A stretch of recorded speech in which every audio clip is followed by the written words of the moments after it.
Welcome to channel general knowledge by Ajay Kumar. आज हम class 12 Hindi का चैप्टर को डिस्कस करेंगे, जिसका नाम है प्रेम घन की छाया स्मृति। इसके लेखक है रामचंद्र शुक्ल। तो इस चैप्टर को डिस्कस करने से पहले लेखक के बारे में डिस्कस कर लेते हैं कि लेखक कौन है, उसका जीवन परिचय, क्योंकि इससे भी क्वेश्चन एग्ज़ाम में आता है। तो जो लेखक है इसमें रामचंद्र शुक्ल, तो उनके बारे में कुछ जान लेते हैं। यहाँ क्या है कि रामचंद्र शुक्ल का जन्म उत्तर प्रदेश के बस्ती जिले के आघोलना गांव में हुआ था। उनका आरंभिक शिक्षा उर्दू, अंग्रेजी और फारसी में हुई थी। उनकी विधिवत शिक्षा इंटरमीडिएट तक ही हो पाई। बाद में उन्होंने स्वाध्याय द्वारा संस्कृत, अंग्रेजी, बांग्ला और उर्दू के प्राचीन तथा नवीन साहित्य का गंभीरता से अध्ययन किया। कुछ समय तक वे मिर्ज़ापुर के मिशन हाई स्कूल में चित्रकला के अध्यापक रहे।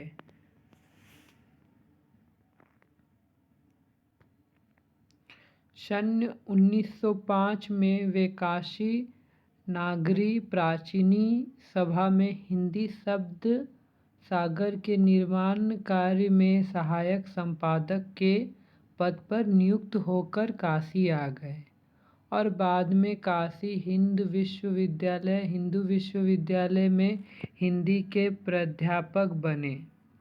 बाबू श्याम सुंदर दास के अवकाश ग्रहण के बाद वे हिंदी विभाग के अध्यक्ष पद पर कार्य करते रहे और इसी पद पर कार्य करते हुए यहीं उनका निधन हुआ। काशी ही उनकी कर्मस्थली रही। आचार्य शुक्ल हिंदी के उच्च कोटि के आलोचक, इतिहासकार और साहित्य चिंतक हैं। विज्ञान, दर्शन, इतिहास, भाषा विज्ञान, साहित्य और समाज के विभिन्न पक्षों से संबंधित लेखों, पुस्तकों के मौलिक लेखक, संपादन और अनुवादों के बीच में से उनका जो ज्ञान संपन्न व्यापक व्यक्तित्व उभरता है वह बेजोड़ है। उन्होंने भारतीय साहित्य की नई अवधारणा प्रस्तुत की और हिंदी आलोचना का नया स्वरूप विकसित किया। हिंदी साहित्य के इतिहास को व्यवस्थित करते हुए उन्होंने हिंदी कवियों की सम्यक समीक्षा की तथा इतिहास में उनका स्थान निर्धारित किया। आलोचनात्मक लेखन के अलावा उन्होंने भाव और मनोविकास संबंधित उच्च कोटि के निबंधों की भी रचना की। शुक्ल जी की गद्य शैली विवेचनात्मक है, जिसमें विचारशीलता, सूक्ष्म तर्क, योजना तथा सहृदयता का योग है। व्यंग्य और विनोद का प्रयोग करते हुए वे अपने गद्य शैली को जीवंत और प्रभावशाली बनाते हैं। उनके लेखक में विचारों की दृढ़ता, निर्भीकता और आत्मविश्वास की एकता मिलती है। उनका शब्द चयन और शब्द संयोजन व्यापक है, जिनमें तत्सम शब्द से लेकर प्रचलित उर्दू शब्दों तक का प्रयोग दिखाई देता है। अत्यंत सारगर्भित, विचार प्रधान, सूत्रात्मक वाक्य रचना उनकी गद्य शैली की एक बड़ी विशेषता है।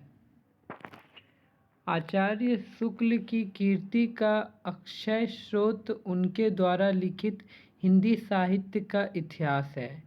इसे उन्होंने पहले हिंदी शब्द सागर की भूमिका के रूप में लिखा था, जो बाद में परिष्कृत और संशोधित रूप में पुस्तकाकार प्रकाशित हुआ। उनके कुछ अन्य महत्वपूर्ण ग्रंथ हैं गोस्वामी तुलसीदास, सूरदास, चिंतामणि और मीमांसा आदि हैं। इसके अलावा उन्होंने जायसी ग्रंथावली एवं ब्रह्मगीत सागर का संपादन किया तथा उसकी लंबी भूमिका लिखी। तो देखिए यहाँ लेखक का जीवन परिचय के बारे में कुछ बताया गया।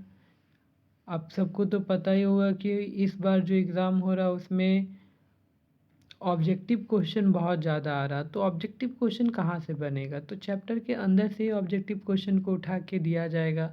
तो आपको अगर चैप्टर और लेखक का जीवन परिचय अगर आपको अच्छी तरह से आएगा तो ऑब्जेक्टिव क्वेश्चन में कोई प्रॉब्लम नहीं होगा। जैसे कि यहाँ एक था कि शुक्ल जी की गद्य शैली विवेचनात्मक है। तो ये क्वेश्चन एमसीक्यूज में आ सकता है कि आचार्य शुक्ल की गद्य शैली निम्न में से कौन सी है? तो उसमें से विवेचनात्मक ऑप्शन में रहेगा, तो ये आपका सही आंसर हो जाएगा। ये इससे क्वेश्चन आ सकता है। फिर ये आ सकता है कि उनके आचार्य शुक्ल की कीर्ति का अक्षय स्रोत उनके द्वारा लिखित हिंदी साहित्य का इतिहास है।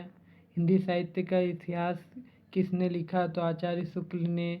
उन्होंने पहले हिंदी शब्द सागर की भूमिका के रूप में लिखा।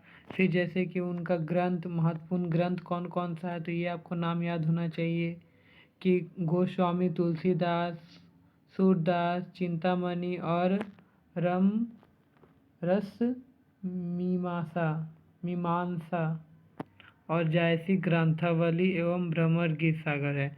ये सब जो गहरा ब्लैक से जिसमें लिखा हुआ ये सब बहुत इम्पोर्टेंट है। अगर आप ये सब को अगर याद करके रखेंगे तो आपका एमसीक्यूज क्वेश्चन छूटेगा नहीं। प्लस अगर लेखक के जीवन परिचय के बारे में पूछा जाएगा तो वो भी आप अच्छी तरह से लिख सकते हैं।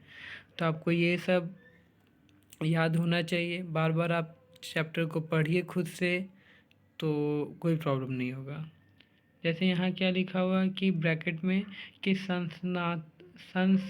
संस्मरणात्मक निबंध प्रेमधन की छाया स्मृति में शुक्ल जी ने हिंदी भाषा एवं साहित्य के प्रति अपने प्रारंभिक रुझानों का बड़ा रोचक वर्णन किया है।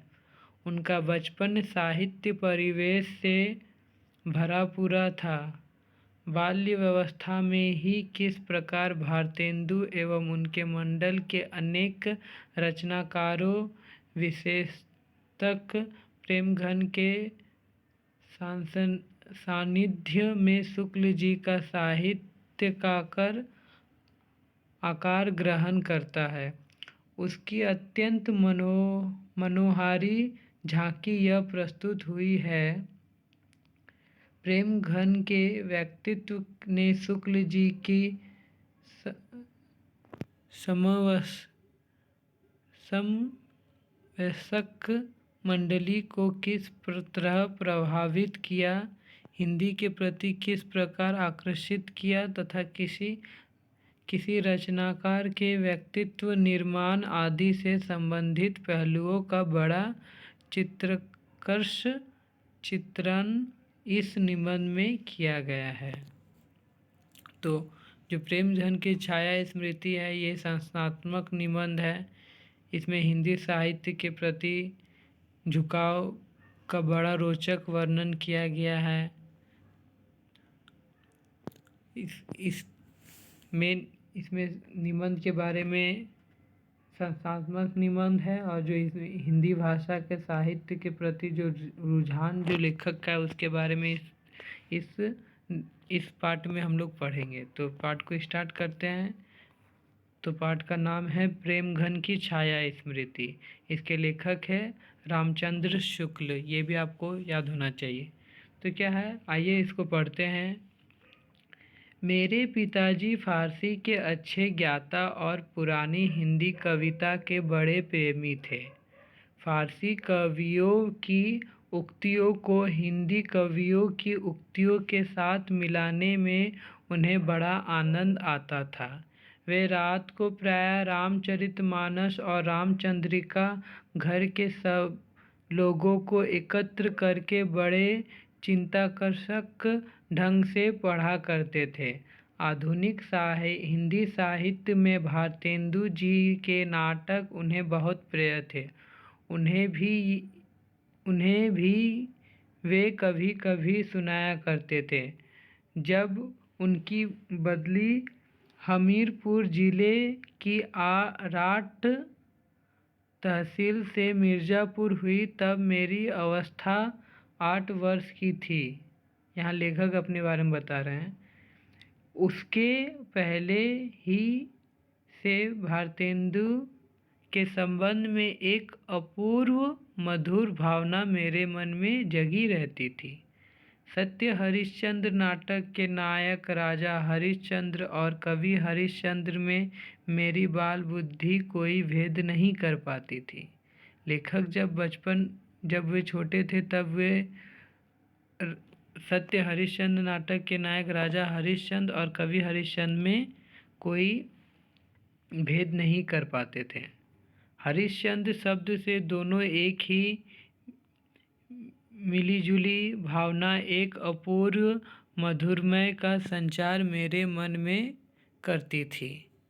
मिर्ज़ापुर आने के पर कुछ दिनों में सुनाई पड़ने लगा कि भारतेंदु हरिश्चंद्र के एक मित्र यहाँ रहते हैं, जो हिंदी के एक प्रसिद्ध कवि हैं और जिनका नाम है उपाध्याय बद्री नारायण चौधरी।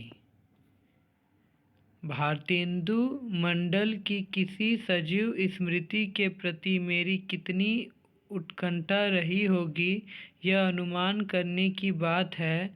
मैं नगर से बाहर रहता था। एक दिन बालकों की मंडली जोड़ी गई जो चौधरी साहब के मकान से परिचित थे। वे अगवा हुए। मील ढेर का सफ़र तय हुआ। पत्थर के एक बड़े मकान के सामने हम लोग जा खड़े हुए। नीचे का बरामदा खाली था। ऊपर का बरामदा सघन लताओं के जाल से आवृत था। बीच बीच में खंभे और खुली जगह दिखाई पड़ती थी। उसी ओर देखने के लिए मुझसे कहा गया। कोई दिखाई ना पड़ा। सड़क पर कई चक्कर लगे। कुछ देर पीछे एक लड़के ने उंगली से ऊपर की ओर इशारा किया। लता प्रतात के बीच एक मूर्ति खड़ी दिखाई पड़ी। दोनों कंधे पर बाल बिखरे हुए थे। एक हाथ खंभे पर था। देखते ही यह मूर्ति दृष्टि से ओझल हो गई। बस यही पहली झांकी थी। ज्यों-ज्यों मैं सयाना होता गया, त्यों-त्यों हिंदी के नूतन साहित्य की ओर मेरी झुकाव बढ़ता गया। क्वींस कॉलेज में पढ़ने समय स्वर्गीय बा रामकृष्ण वर्मा मेरे पिताजी के सहपाठियों में से थे। भारत जीवन प्रेम की पुस्तकें प्राय मेरे यहाँ आया करती थी, पर अब पिताजी ने उन पुस्तकों को छिपाकर रखने लगे। उन्हें डर हुआ कि कहीं मेरी चित्त स्कूल की पढ़ाई से हट ना जाए, मैं बिगड़ न जाऊं।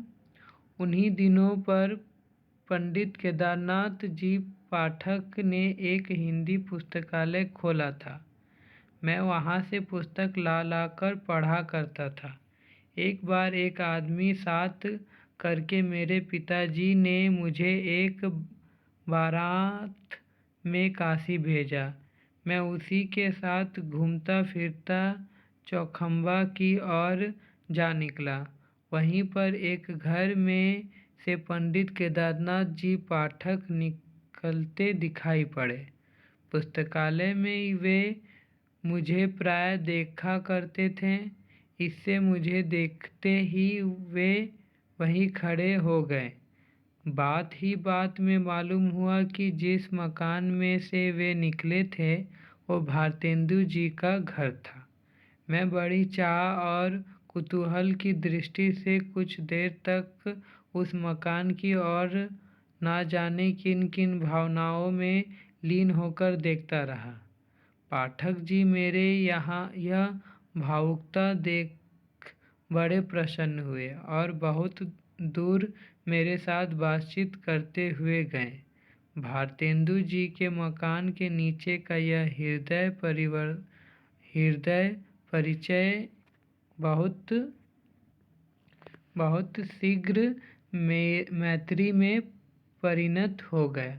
16 वर्ष की अवस्था तक पहुँचते पहुँचते तो समय वयस्क हिंदी प्रेमियों की एक खासी मंडली मुझे मिल गई, जिनमें श्रीयुक्त काशी प्रसाद जी जायसवाल, भगवान दास जी हालना, पंडित बद्रीनाथ गौंड, पंडित उमा प्रसाद द्विवेदी मुख्य थे। हिंदी के नए पुराने लेखकों को चर्चा बराबर इस मंडली में रहा करती थी। मैं भी अब अपने को एक लेखक मानने लगा था। हम लोगों की बातचीत प्राय लिखने पढ़ने की हिंदी में हुआ करती थी, जिसमें निसंदेह इत्यादि शब्द आया करते थे। जिस स्थान पर मैं रहता था वहाँ अधिकतर वकील, मुख्तारों तथा कचहरी के अफसरों और अमलों की बस्ती थी। ऐसे लोगों के उर्दू कानों में हम लोगों की बोली कुछ अनोखी लगती थी। इसी से इन्होंने हम लोगों का नाम निसंदेह लोग रख छोड़ा था। मेरे मोहल्ले में कोई मुसलमान सब जज आ गए। एक दिन मेरे पिताजी खड़े खड़े उनके साथ कुछ बातचीत कर रहे थे। इसी बीच में उधर जा निकला। पिताजी ने मेरा परिचय देते हुए उनसे कहा, इन्हें हिंदी का बड़ा शौक है। चट जवाब मिला, आपको बताने की ज़रूरत नहीं है। नहीं, मैं तो इनकी सूरत देखते ही इस बात से वाकिफ़ हो गया। मेरे सूरत में ऐसी क्या बात थी, यह इस समय नहीं कह सकता। आज से 30 वर्ष पहले की बात है। चौधरी साहब से अब अच्छी तरह परिचय हो गया था। अब उनके यहाँ मेरे जाना एक लेखक की हैसियत से होता था। हम लोगों इन्हें एक पुरानी चीज़ समझा करते थे। इस पुरातत्व की दृष्टि में प्रेम और कौतूहल का एक अद्भुत मिश्रण रहता था। यहाँ पर यह कह देना आवश्यक है कि चौधरी साहब एक खासे हिंदुस्तानी रईस थे। वसंत पंचमी, होली इत्यादि अवसरों पर अनेक उनके यहाँ खूब नाच रंग और उत्सव हुआ करते थे।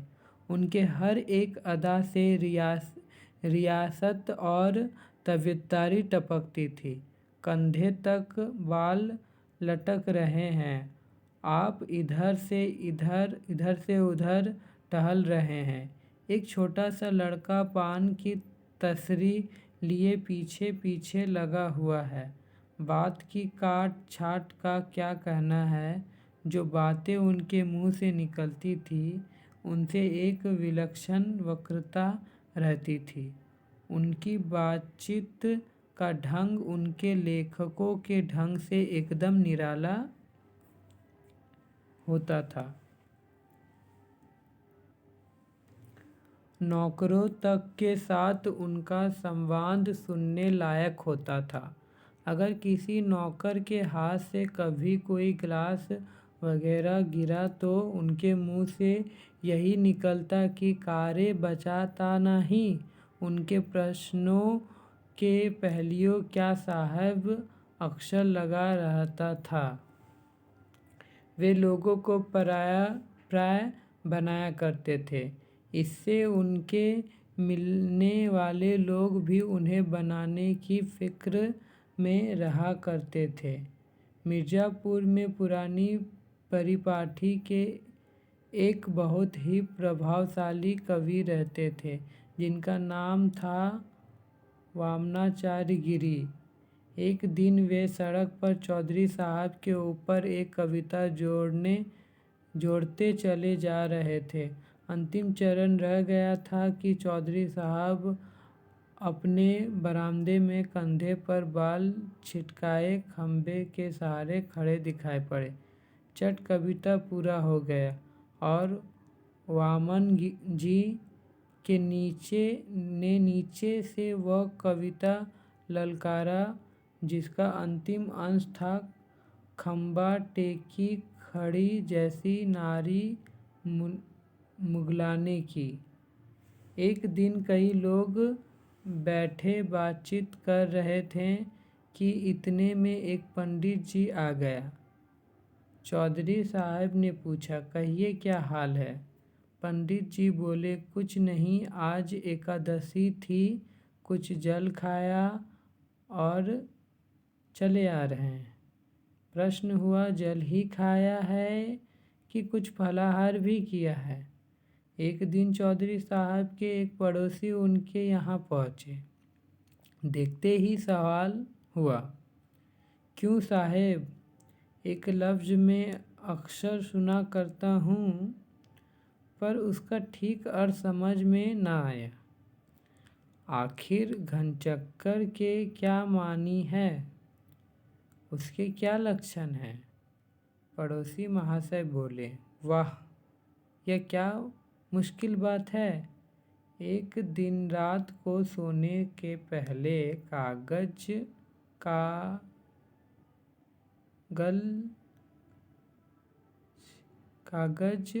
कलम लेकर सवेरे से रात तक जो काम किया हो सब लिख जाए और पढ़ जाए।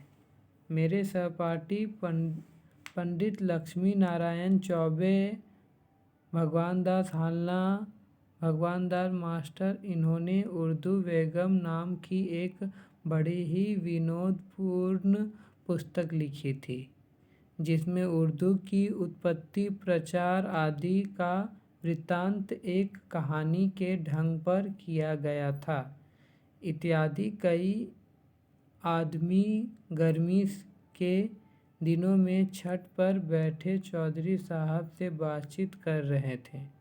चौधरी साहब के पास एक ही लैंप जल रहा था। लैंप की बत्ती एक बार भभकने लगी। चौधरी साहब नौकर को आवाज़ देने लगे। मैंने चाहा कि बढ़कर बत्ती नीचे गिरा दूं, पर लक्ष्मी नारायण ने तमाशा देखने के विचार से मुझे धीरे से रोक लिया। चौधरी साहब कहते जा रहे हैं कि अरे, जब फूट जाई तबे चलत आवह। अंत में चिमनी गलोब के साहित्य चकनाचूर हो गया, पर चौधरी साहब का हाथ लैंप की तरफ ना बढ़ा। उपाध्याय जी नागरी को भाषा मानते थे और बराबर नागरी भाषा लिखा करते थे। उनका कहना था कि नगर उपभ्रंश से जो शिष्ट लोगों की भाषा विकसित हुई वही नागरी कहलाई। इसी प्रकार वे मिर्ज़ापुर ना लिखकर मिर्ज़ापुर लिखा करते थे, जिसका अर्थ वे कहते थे लक्ष्मीपुर समुद्र जा पुत्री प्लस पुर। ये चैप्टर तो समाप्त हो गया। अब इसमें कुछ क्वेश्चन आंसर है। देखिए, अगर ये सब पार्ट है, आपको ये कहानी है, आपको ये कहानी की तरह आपको ये समझना होगा कि कहानी क्या है। इसमें मेन क्या है कि इसमें हिंदी साहित्य के बारे में कहा जा रहा है कि जो लेखक है रामचंद्र शुक्ल, उनके जीवन के बारे में वो अपने जीवन के बारे में बता रहे, घटना के बारे में कि वे हिंदी साहित्य के उनका झुकाव कैसे हुआ। तो फिर इसमें से कुछ क्वेश्चन आंसर है। जैसे पहला क्वेश्चन है कि लेखक ने अपने पिताजी की किन किन विशेषताओं का उल्लेख किया है।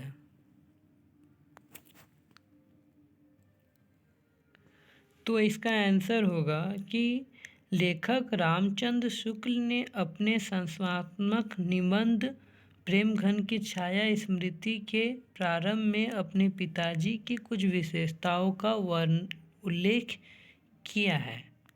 इसमें देखिए, अगर इसमें पूछा जा रहा है कि लेखक अपने पिताजी की किन किन विशेषताओं का उल्लेख किया है, तो देखिए अगर ऐसे कोई एक क्वेश्चन पूछा जाएगा, इस कविता में इतने प्रश्न हैं तो एक ही क्वेश्चन पूछा जाएगा किसी एक में, तो अगर आप सिर्फ लेखक करेंगे तो फिर उन टीचर को समझ में नहीं आएगा। अगर उसमें आप लेखक का नाम लिखेंगे, कौन सा पार्ट है उसका नाम लिखेंगे, तो आंसर अच्छा बनेगा। कि जैसे कि इसमें हम ऐसे लिख सकते हैं कि लेखक रामचंद्र शुक्ल ने अपने संस्मरणात्मक निबंध प्रेमघन की छाया स्मृति के प्रारंभ में अपने पिताजी की कुछ विशेषताओं का उल्लेख किया। तो क्या क्या विशेषता है कि वे बताते हैं कि उनके पिता फारसी के अच्छे ज्ञाता और पुराने हिंदी कविता के बड़े प्रेमी थे। उन्होंने फारसी कवियों की उक्तियों को हिंदी कवियों की उक्तियों के साथ मिलाने में बड़ा आनंद मिलता था। वे रात को घर के सभी सदस्य लोगों को एकत्र करके रामचरितमानस और रामचंद्रिका का पाठ किया करते थे। साथ ही शुक्ल जी बताते हैं कि उनके पिताजी को भारतेंदु जी के नाटक बहुत प्रिय थे। इस प्रकार उनके पिताजी जो साहित्य में अभिरुचि थी, उसने कहीं ना कहीं लेखक की साहित्य से जोड़ने में महत्वपूर्ण भूमिका का निर्वाह किया। तो यहाँ विशेषता के बारे में तो इतना, अगर आप इस तरह लिखेंगे तो आपको अच्छा मार्क्स मिलेगा, क्योंकि आप डायरेक्ट सिर्फ विशेषता को अगर लिख देंगे तो पता नहीं चलेगा कि किस पार्ट का है, यहाँ लेखक कौन है। तो अगर आप इस तरह लिखेंगे तो आपके लिए और अच्छा होगा। नेक्स्ट क्वेश्चन है कि बचपन में लेखक के मन में भारतेंदु जी के संबंध में कैसी भावना जगी रहती थी। तो इसका आंसर हम लोग इस तरह लिख सकते हैं कि लेखक रामचंद्र शुक्ल अपने संस्थात्मक निबंध प्रेमघन की छाया स्मृति में यह बताते हैं कि बचपन से ही उनके मन में भारतेंदु जी के संबंध में एक अपूर्व मधुर भावना जगी रहती थी। इनके पिता को भी भारतेंदु जी के नाटक बहुत प्रिय थे। लेखक यह भी बताते हैं कि बालपन में उनकी जो बालक बुद्धि थी वह सत्य हरिश्चंद्र नाटक के नायक राजा हरिश्चंद्र और कवि हरिश्चंद्र में कोई भेद नहीं कर पाता था। नेक्स्ट क्वेश्चन है, उपाध्याय बद्री नारायण चौधरी प्रेमघन की पहली झलक लेखक ने किस प्रकार देखी। तो इसका आंसर हम लोग इस तरह लिख सकते हैं कि प्रेमघन की छाया स्मृति संस्मरणात्मक निबंध के लेखक आचार्य रामचंद्र शुक्ल बताते हैं कि उन्होंने किस प्रकार बद्री नारायण चौधरी प्रेमघन की पहली झलक देखी। वे लिखते हैं कि जब लेखक मिर्ज़ापुर में नगर से बाहर रहते थे तो एक दिन बच्चे के साथ वे चौधरी साहब के मकान की ओर बढ़े। 1.5 मील का सफ़र तय करने के बाद पत्थर के एक बड़े मकान में वे रुके। वहीं उन्होंने देखा कि उस मकान के ऊपर के बरामदे में लताओं के बीच एक मूर्ति से पुरुष दिखाई पड़े, जिसके दोनों कंधे पर बाल बिखरे हुए थे और एक हाथ खंबे पर था। देखते ही देखते वह मूर्ति से ओझल हो गई और यही बद्री नारायण चौधरी प्रेमघन की पहली झलक थी जिसे लेखक ने देखा था। नेक्स्ट क्वेश्चन है, लेखक का हिंदी साहित्य के प्रति झुकाव किस तरह बढ़ गया? तो इसका आंसर हम लोग इस तरह लिख सकते हैं कि लेखक रामचंद्र शुक्ल का हिंदी साहित्य से लगाव घरेलू परिवेश के कारण बचपन से ही था। लेखक पंडित केदारनाथ जी पाठक के पुस्तकालय से हिंदी साहित्य के पुस्तक लाकर पढ़ते थे। केदारनाथ जी ने बालक के अंदर हिंदी पुस्तकों और लेखकों के प्रति आदर भाव देखा, उससे वे प्रभावित हुए। उन्हीं के कारण 16 वर्ष की आयु में ही लेखक को हिंदी प्रेमियों की मंडली से परिचय हुआ, जिससे काशी प्रसाद जायसवाल, भगवान दास हालना, पंडित बद्रीनाथ गौड़े, पंडित उमाशंकर द्विवेदी इत्यादि हिंदी जगत के महत्वपूर्ण व्यक्तित्व सम्मिलित थे। इन सब का परिणाम यह हुआ कि लेखक का साहित्य के प्रति झुकाव तेजी से बढ़ने लगा। नेक्स्ट क्वेश्चन है, निसंदेह शब्द को लेकर लेखक ने किस प्रसंग का जिक्र किया? तो लेखक रामचंद्र शुक्ल बताते हैं कि उनके और उनके मित्रों में बातचीत प्रायः लिखने पढ़ने की हिंदी में हुआ करती थी, जिसमें निसंदेह शब्द बार बार प्रयोग किया करते थे।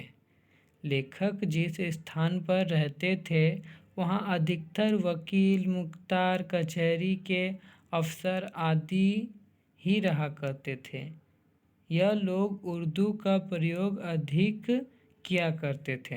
ऐसे लोगों को लेखक तथा उसकी मंडली द्वारा हिंदी की बोली कुछ अनोखी लगी थी। इन्हीं लोगों ने लेखक और उनकी मित्र मंडली का नाम निसंदेह रख दिया। तो आज का वीडियो समाप्त करते हैं। अगर आप पहली बार इस चैनल को देख रहे हैं तो चैनल को सब्सक्राइब कर दीजिए, और अगर आपको वीडियो अच्छा लगा तो वीडियो को लाइक कर दीजिए और चैनल को सब्सक्राइब करके अपने दोस्तों में वीडियो को शेयर कर दीजिए ताकि और लोगों को हेल्प मिले। वीडियो देखने के लिए धन्यवाद।